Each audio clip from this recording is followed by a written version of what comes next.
and girls, babies in your diapers. Welcome to the Tiberius Show with your host, Tiberius Boy. That's me, Tiberius.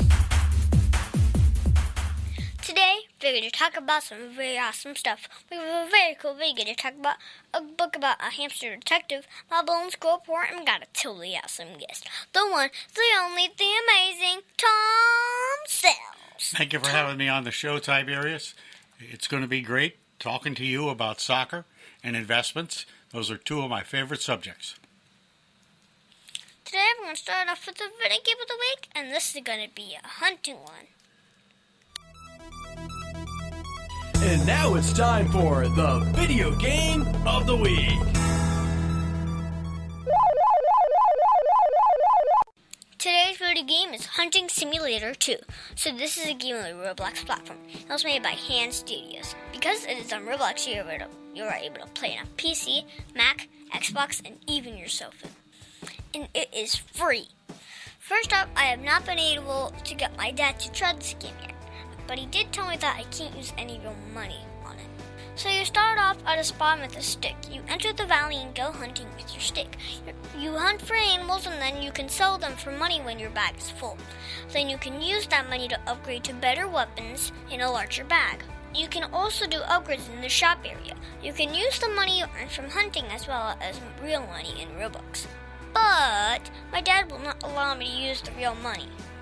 So after the stick, you can upgrade to a slingshot, wooden sword, toy gun, fishing net, paintball gun, bow, and even a sniper rifle or rocket launcher. So you can also upgrade your bag so you can hold more animal meat and sell more at one time and save from having to leave the hunting area. You go hunting for chickens, pigs, boar, deer, and moose. There are also boss animals that are harder to hunt and you have to have your friends to help you get them. You visit the valley, farm, river, tundra, swamp, city, park, highway, desert, and the airport. I wonder what I will be hunting when I get enough level to hunt in the airport. I give Hunting Simulator 2 10 out of 10 stars because first I really enjoy upgrading my weapons and earning larger bags to hold my meat. It is fun to go hunting in the comfort of my own living room. And all the cleanup is on the computer screen, so I don't have to do any real work. See David Smith Law.com. You can call him at 407-801-2667. Wait, you are not Chuck. My dad can help when people get hurt. He loves to help people. If you are ever injured at work or in a car accident, you should call my friend Chuck. You can call him at 407-801-2667. The website again is cwsmithlaw.com. Offices, Orlando. Does it actually have that much W's? Over 40 years, Lighthouse Central Florida has provided education, independent life skills, and job training to thousands of Central Floridians who live with blindness or any degree of vision loss. Whether it's picking out clothes in the morning or just moving around your community and serving Orange, Seminole, and Osceola counties, contact Lighthouse Central Florida at 407-898-2483 or visit them online at lighthousecfl.org. And now it's time for the book of the week, Hamster Homes A Bit Stumped. This book was written by Albin Sater. Let me read the back of the book. In fact, Tom, would you want to do the honors? Absolutely. Here it is. Hamster Homes and his Firefly sidekick, Dr. Watt, have a new case, and for the first time, Hamster Homes is stumped. It all began when an owl named Rufus Feathers started to design a new tile patio for his house, and the yellow tiles went missing. The hardest part of the case, there is only one clue. Will this be the case that finally stumps Hamster Homes and Dr. Watt? So first off, this is an AR book worth 0.5 points or half a point. It is a third grade, third month reading level. Now, I really like mysteries, so I knew I would enjoy this book. So we start off with Dr. Watt. He's a firefly and very skilled with Morse code. Rufus Feathers is an owl. He was missing all the yellow tiles that were being used to finish his patio. It was a very nice looking patio, but he was not done. After following a trail that ran into a path that split and led into 3 houses, Hamster Homes interviewed all the 3 homeowners, and no one knew where the yellow tiles were. After running on the hamster wheel to clear his mind, he realized that he might pick up the trail after the path. He followed the trail and found a, well, I don't want to ruin it for you. I give Hamster Homes a bin Stumped 10 out of 10 stars because I really love solving mysteries, and I really liked that I could learn Morse code. I think all 3rd graders should read this book, especially if you want to be a junior detective. The Tiberius Show would like to thank one of our awesome sponsors, SlutChannelUS.com. These guys are very, very cool. They bring 21st century surface drainage solutions to reality. They can do corporate and government work. These are the guys that make roads and bridges safe in the rain. You can see all about them at SlutChannelUS.com. That website again is SlutChannelUS.com. The Tiberius Show would like to thank one of our dedicated sponsors, Custom Designs Orlando. These guys are on Mills Avenue and do all sorts of stuff, ranging from photo ID badges, engraved signs, custom Braille ADA signs, vinyl lettering, to trophies and awards. They can ship products all over the United States. You can reach them at 407-898-0373. And now it's time for the interview of an interesting person. Today this is going to be so much fun. Today we have the one, the only, the amazing Tom Sales. Tom is a soccer coach and an investment expert. Yes. I worked with SunTrust for quite a few years, and I helped initiate soccer in Central Florida. So first off, how are you enjoying being on the show? It's fabulous, Tiberius. You're a great guy, and you really know about a lot of things. It's good to be here. So to jump right in, I see from your bio that you were vice president of SunTrust and a volunteer coach for a large number of teams. Which of those jobs do you like the best? Well, it was great working at SunTrust, and it's great being an investment person so I could help people do their finances. But it was a lot of fun being a soccer coach. I got to work with a lot of talented sports people, both boys, girls, women, men. I coached all sorts of teams, and we traveled all over the country to play in soccer tournaments, and a lot of those tournaments we ended up being the winner. In all sports, it's fun to play, but as I always tell people, it's more fun to win. That was, as a soccer coach, we looked for effort. Soccer is a good game. If you want to play soccer, you don't have to be real tall, you don't have to be real strong, you don't have to be real fast.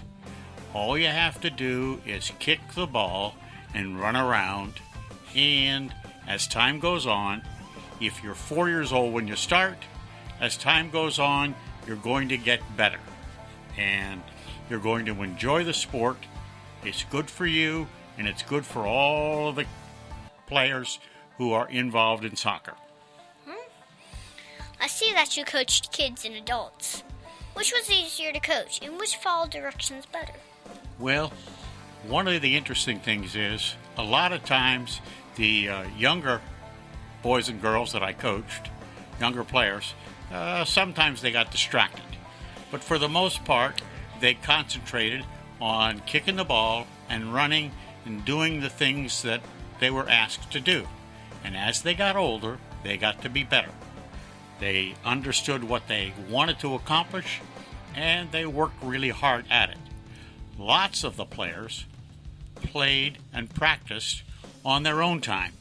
We would practice maybe an hour a week, and they would then go and play somewhere else with some of the friends on the team or some of their other friends. So they got better and better as the time went on. Now, coaching adults was very difficult because lots of adults, interestingly enough, think they know a lot of things. And they also think they know a lot about soccer, even though They may never have played soccer before. They come with their ideas that they know all about soccer and what to do. So you have to sort of convince them that running around and kicking the ball in a certain manner will cause your team to be better and perhaps win some games. Yeah. So what is the best part about being a soccer coach? The best part is watching the players have fun and enjoy the game with their fellow players. The other players are doing the best they can almost all the time. Sometimes players get tired and they're not actually playing their best.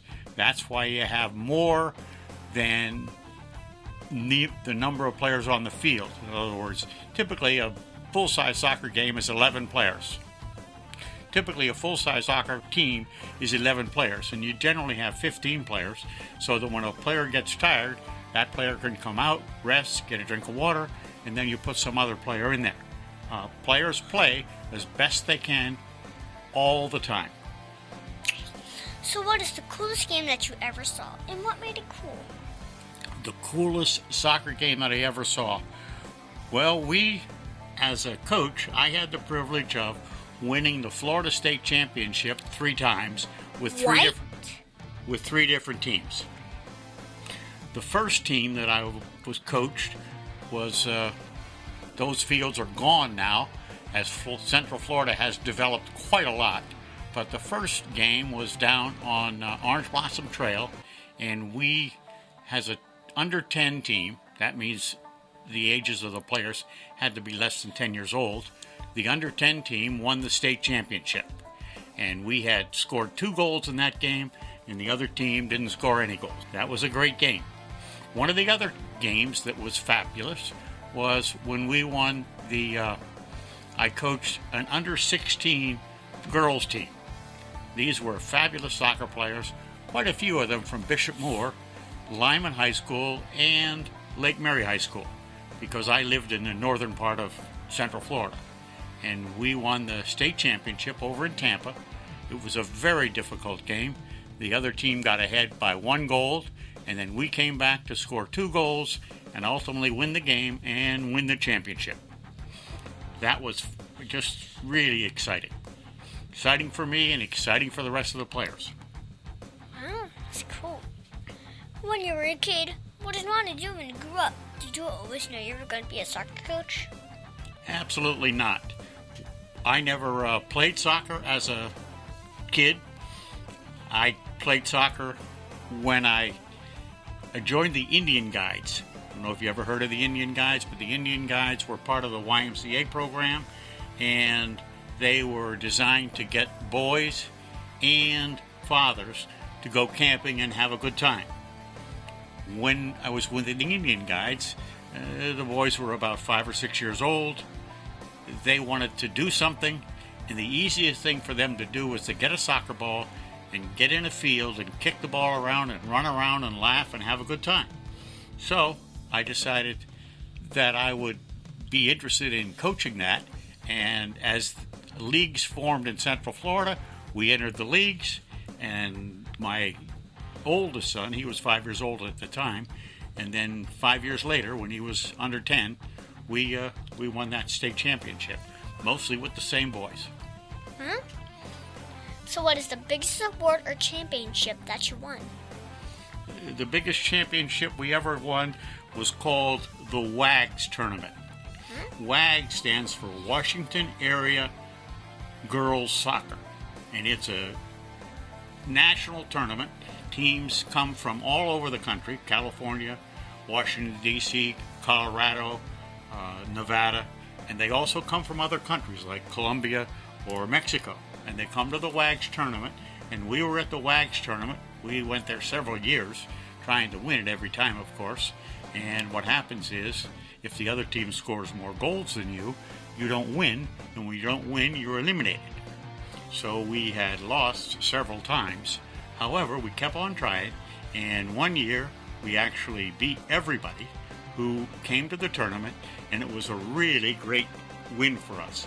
It was very exciting. All the players on the team worked hard, and did their very best the whole time. So I heard that you were playing as well, soccer. So, which is more fun, playing or coaching? Both playing and coaching are a lot of fun. They're, of course, totally different.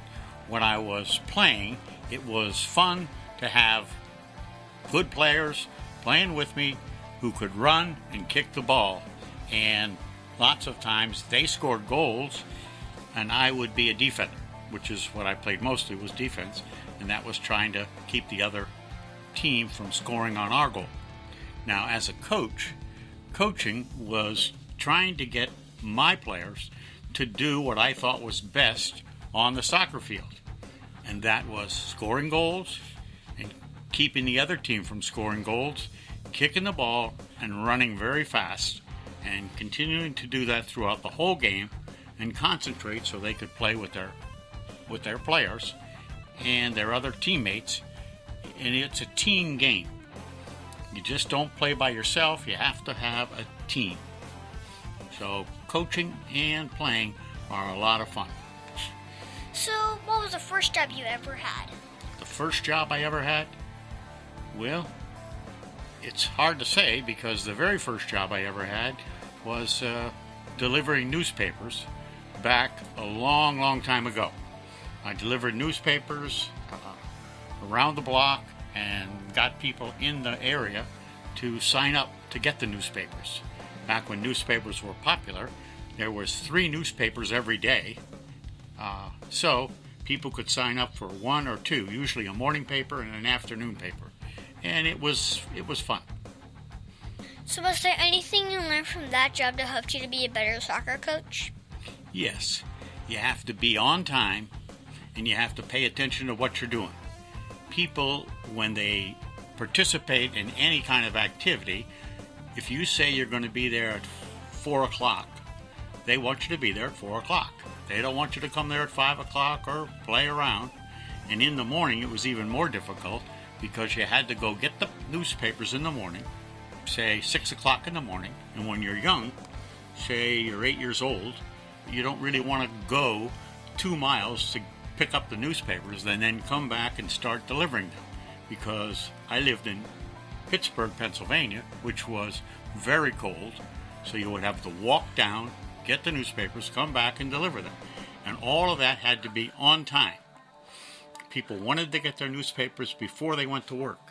They usually left the house to go to work around 8, 8:30, so they wanted to get their newspapers around 7 or 7:30. And time is very important. Same thing with soccer. If practice starts at 4 o'clock, you should be there at 4 o'clock, not 4:15, 4 o'clock. And then if practice is over at 6 o'clock, you try to make the practice, as the coach, you can easily make the practice end at 6 o'clock, and you always end on something that's going to be fun. Okay. So if my listeners wanted to grow up to be a soccer coach, what advice would you give them? Well, if they want to be a soccer coach, first thing they need to do is try to play soccer themselves. It really helps if you know what the objective of the game is and kind of how to play it. If you don't know how to play it, probably not going to be that good a soccer coach because you have to be able to know what you're doing. And that's the advice I give them. If they want to be a coach, they need to know how to play the game, and then they need to be nice to other people.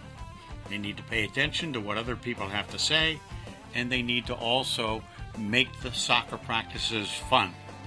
People like to participate in fun activities. So you were also in finance. Why did you have to do 2 jobs?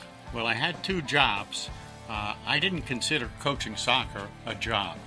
Now, there are soccer coaches that get paid. Typically, if they're in the high school or sometimes in club soccer, they might get paid, and they don't get paid a whole lot. The finance business pays a lot more than a soccer coach. Therefore, I never charged to coach soccer players. Soccer players, I believe they play for the fun of it, and I coached because I enjoyed it, and it made it very difficult because I had to do the one job, the finance job, where I actually had to earn money for my family and pay the mortgage and put food on the table.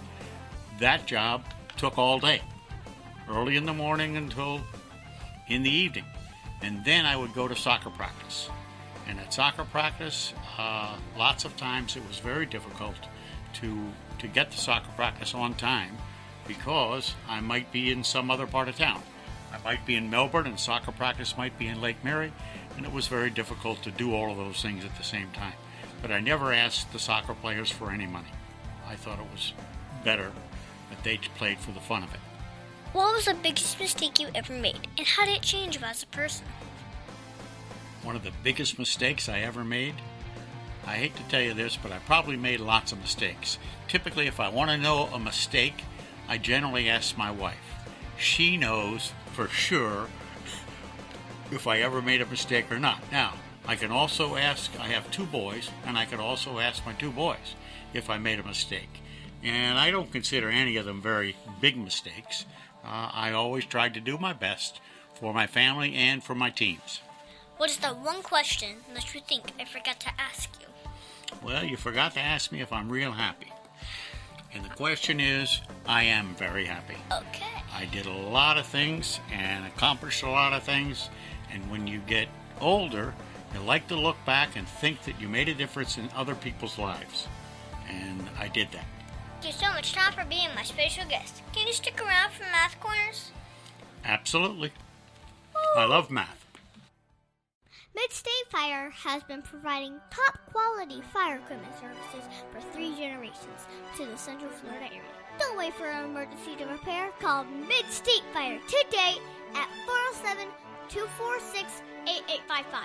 Get your fire extinguishers and emergency lighting for both your home and businesses by visiting www.midstatefire.com. That number again is 407-246-8855. The Tiberius Show would like to thank Boggy Creek Airboat Adventures for being one of our sponsors. I got to go on an airboat and saw a real gator. I even got to go to the gem mine and mine for some gems. We ate a steak dinner at the restaurant and even got some gator bites. If you want to have a blast with the entire family, I suggest you go to www.bcairboats.com right now. Get your tickets today. The website again is bcairboats.com. Oak Ridge Gun Range is a family-oriented shooting range that has been in business for over 30 years. They specialize in basic firearm training and offer numerous services such as consignments, gun trades, gunsmithing, and concealed weapon classes. I even got my training for gun safety at Oak Ridge Gun Range. Great customer service, and firearm safety is what they do best. So find out more at oakridgegunrange.com.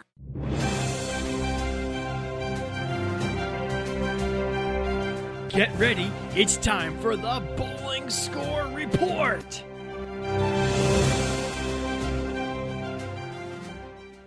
I gotta go to Boardwalk Bowling, and I got a 154, a 92, and a 127. I got to play with Ellie and Joshua. It was a lot of fun to play, and I got to work with Mr. Bolin on my two-handed throw. I got to see Mercedes and Paige on the other lanes. Afterwards, I got to practice with Daniel Bolin, and he bowled until 9 in the evening. So, if you want to go bowling with me, be sure to join me at the News Fall League at Boardwalk Bowling Saturdays at 10 o'clock in the morning, bruh. Tiberius' favorite subject, it's Math Corners. Thank you, Tom, for your help with Math Corners. Today, we're going to talk about the negative numbers. So I've been doing my ISO.com math questions over the summer, and well, I've been learning about negative numbers for a long time now. But most of third graders are just learning about it. So I figured I would help make it easier to understand. When you make another line, instead of putting the 0 on the left, you put it in the center of the number line. Now, the numbers to the right of the 0 will be positive numbers, and the numbers to the left of the 0 are negative. Now, here's the tricky part. You know 2 is smaller than 3, and 3 is smaller than 4. Well, with negative numbers, it's the opposite. Negative 2 is larger than negative 3, and negative 3 is larger than negative 4. So the larger the negative number, the value is smaller than the number it represents. This can be confusing for some people to understand. The easy way to look at it is the number line. The more to the left, the smaller the number it is, and the more to the right, the larger the number is. When you add negative numbers, it's just like subtracting positive numbers. So if you take 5 plus negative 4, you would really be subtracting like positive numbers. So if you take 5 plus negative 4, you would really be taking the 5 and moving left on the number line 4 times, or you end up with 1. So if you have negative 2 plus negative 5, you would be moving the number line left 5 times and then end up at negative 7. So Tom, do you now know all about how to use negative numbers? Well, I've learned quite a lot from you today. Negative numbers are important, particularly if you're trying to count how much money you have in your pocket. If you have a certain amount of quarters and then you spend the quarters on a game play, then you don't have those quarters anymore. And so if you started out with 4 quarters and you spent 2 quarters, negative 2, then you only have 2 quarters left. And it's very important to keep track of the number of quarters that you have. So thank you so much, Tom, for your help with Math Corners. You're certainly welcome. It's been a lot of fun being on the show, and it's always a lot of fun talking with you, Tiberius.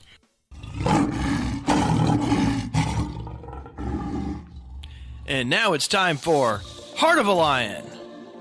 We at the Tiberius Show like living with the heart of a lion. Living with the heart of a lion stands for leadership, integrity, obedience, and nobility. This week, we're going to talk about leadership. For me, I think leadership is the act of loving what is good, having self-control, and being disciplined. The qualities of leadership are providing guidance and direction, organization, and being a positive influence on others. So this past weekend was my dad's birthday. My mom and I were talking about all the things that my dad had done for me. My dad has always been a great leader and helped me find things that I am passionate about. He helps me every week with helping me write the scripts for the show. He works at lining up people to be guests on my show. He even taught me how to go to meetings and ask people to be sponsors of my show. So I think my dad is a great leader, and he is working hard at supporting me and showing me how to follow my dreams. And I want to thank my dad for everything he is doing to help teach me how to be a great leader by his example. So Tom, did you see or use leadership at all this week?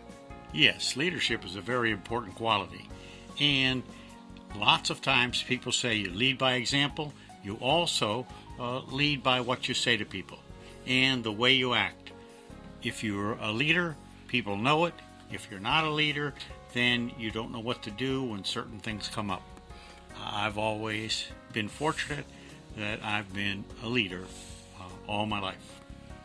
And it's great. That's great. We should always try and be lion strong in everything we do. Yes, that's correct. And that's our show, folks. I want to thank the one, the only, Tom Sells, for being my special guest this week. It has been so much fun talking with you today. I hope to enjoy more soccer and golf days with you soon. Yes, I certainly do enjoy soccer. We had the pleasure of going to see the Orlando Seawolves play this year, and they were a great indoor soccer team, and they really put on a great show, and they played very good. Also, there's the Orlando Lions that play here in Central Florida, a men's professional soccer team, and there's also a women's professional soccer team that plays in Central Florida with really great players on it. And if you want to see some good soccer, you can go to the different youth soccer venues in the area, the Seminole Soccer Club and other soccer venues where the youth play soccer on a regular basis. It's just been great being on your show with you, Tiberius. You're such a fun guy. And I hope we get the chance to play golf here sometime soon. Woohoo! And be sure to listen to us next week on the Tiberius Show with your host, Tiberius Boy. The Tiberius Show is not filmed in front of a live studio audience. Executive producer Joseph Boyd. Production editor Pierre Laguerre. Green Room manager Danny Boyd. Broadcast associate James Smith. And your program host, Tiberius Boy. The Tiberius Show is copyright 2018.